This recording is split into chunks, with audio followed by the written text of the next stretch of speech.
Team, guys, please remember that in the exam, a frequently asked question is that what is the difference between Crohn's disease and ulcerative colitis? So remember, I am not including everything here, but I can highlight that that is a commonly asked question. So that is your normal intestine and that is your Crohn's disease. Fissures, thickened wall, right, and cobblestone appearance. That is how your Crohn's disease looks like.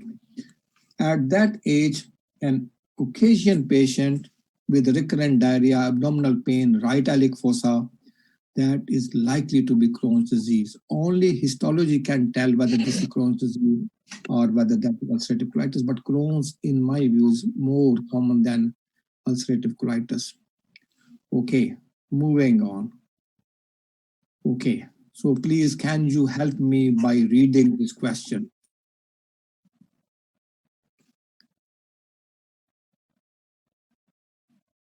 So read this question and please give me your answer in your chat box.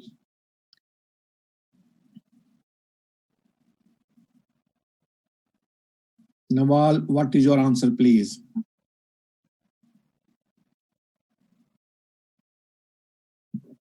Brilliant. I'm very impressed. This is actually Willis trophy malabsorption. What is the diagnosis? Willis trophy causing mucosal surface area reduction, right?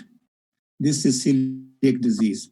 So that is what happens. That is just a comparison of a normal picture along with a celiac disease. How you have lost the absorption surface. That is celiac disease. Okay. Next question, please. Right. This is slightly longer question, bear with me. 38-year-old man visiting his GP, concerned he is drinking too much alcohol. He explains he has been drinking heavily for 20 years. So chronic drinker, chronic alcohol abuse. Right, okay. This question is very common in Western world. Nawal, what is your answer? It looks like, Nawal, you have read my paper already. 40 units for male and female. It used to be different in males and female, but then the new guideline says actually male equivalent to female and it is 14 units a week. What 4 questions might you ask a patient to assess problematic alcohol? I will give you another gold medal here if you get it right. What 4 question? Yeah, got it right. Cage. What is cage? So these are your 4 questions. Sadia, do you know what is cage?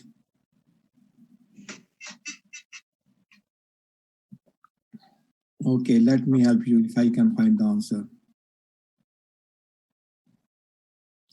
So that is your first. Have you ever felt you need to cut down? Do you get annoyed by people criticizing your drinking? Have you ever felt guilty about your drinking? So that is your cage. Bushra, did you get it? So A is cutting down. A is getting angry when we asked you. Then feeling guilty. And do you need your drink early in the morning? So that is your cage. That is the 4 questions you will ask. Excellent, Bushra. I'm glad that you have learned it. Excellent. That is the reason I am not expecting you to be knowing everything. What this course is bringing to you is that what you need to learn. These are the common questions which you need to know. You might learn something from me. The rest you will go home. You will know the topics, that what topics are prevalent, what topics are popular, and what your learning need is.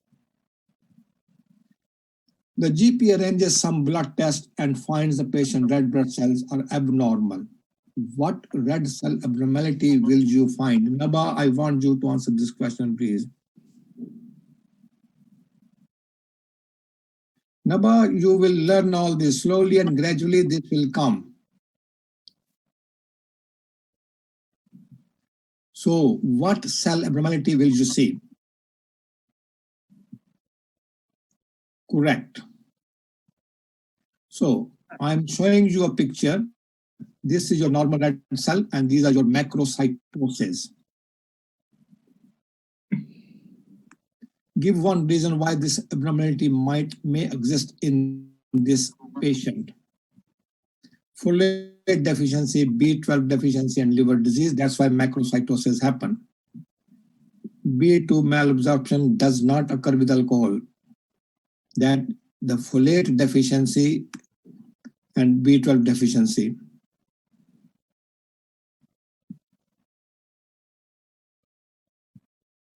The GP also notices that the patient has markedly raised liver enzymes. Which liver enzyme is likely to be raised? Correct. Right, moving on. I'm just trying to save the time. Please stop me if you think I'm running too fast. The patient attends the emergency department one evening, complaining of hematemesis following a bout of vomiting. He admits to drinking heavily preceding this. Give two likely causes of his hematemesis. Gastritis, correct. Anything else? Varices, correct. Upper GI bleed, correct. Peptic ulcer, correct. So Malrivis tear because of vomiting, bleeding varices, and peptic ulcer disease. So that is the cause of hematemesis. What two abnormalities might you look for on examination of his abdomen?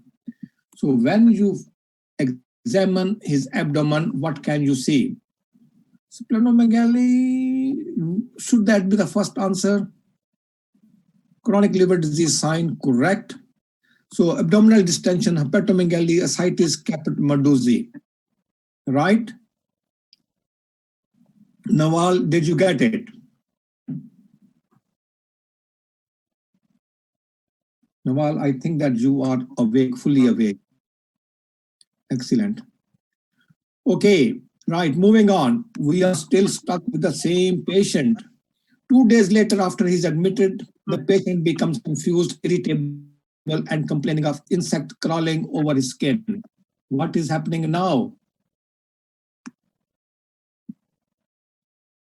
Sajid, what is the diagnosis? Sajid Hayat.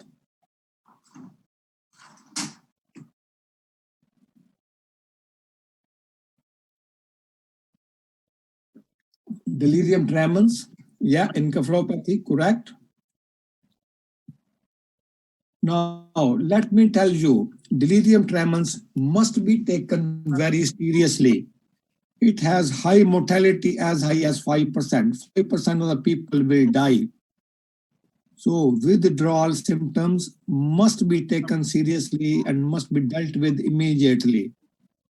Alcohol withdrawal syndrome, correct. We call it delirium tremens, correct.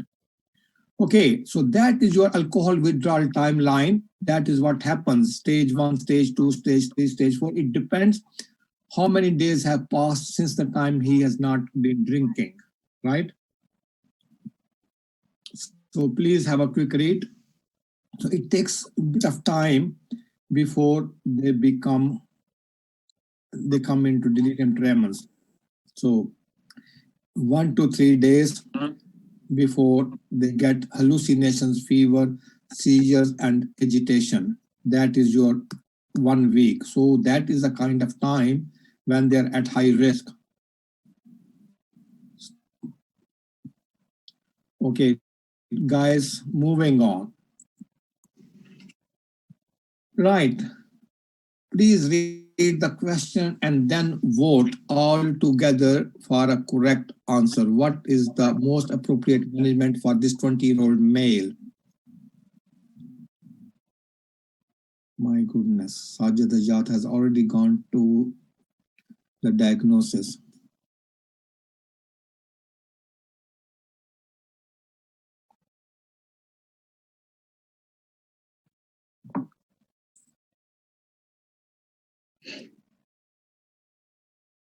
So no one wants to treat this patient. Why you do not wish to treat this patient?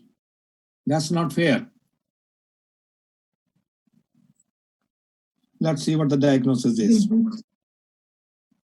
Reassure and discharge. No, right, okay, that is fine because this patient has got Gilbert syndrome and all you need to do is to reassure and discharge. So can I just remind you that what Gilbert syndrome is? This is for my dear students, right? Gilbert syndrome is an autosomal recessive. 5 to 8% of the population might be affected. Male more than the female. And bilirubin is only usually mildly raised. And it's more than 75% bilirubin is unconjugated. Symptoms appear with intercurrent illness infections. No test is needed and no treatment is needed. All you need is reassure and let the patient go. If you are not confident, you can repeat LFTs in due course of time. That is the brief summary of Gilbert syndrome in the exam. That is all you need to know. You really don't need to know more than what I have told you in these 5 lines. Okay. Please, can you give me the right answer?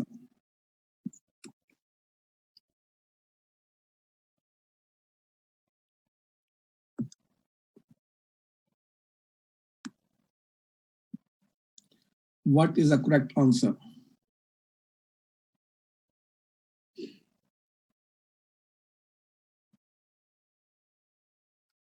So most of you got it right. Excellent. Do you people think that my questions are far too easy? Nawal, Sadia, Maria, Nora, Izzat? Maybe that you are a wise bunch of people. Someone said that. I like that. Excellent. Right. It is actually terminal ileum. Let me just give you a quick reminder for my younger colleagues or maybe students. Right, okay, this bit of my speech is for my dear students, right? Absorption of vitamin B12 is done by the help of intrinsic factor, right? Vitamin B12 combines with intrinsic factor forming a complex that resists digestion by GIT enzymes. This complex is absorbed at terminal ileum by pinocytosis. Vitamin B12 is then transported to the liver where it is stored. So absorption with the help of intrinsic factor from terminal ileum. Hassan, it is my pleasure. Right, okay, so that was just a flavor of your gastroenterology.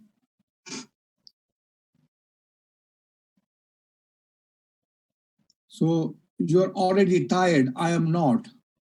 Mariam is only 1.5 hours.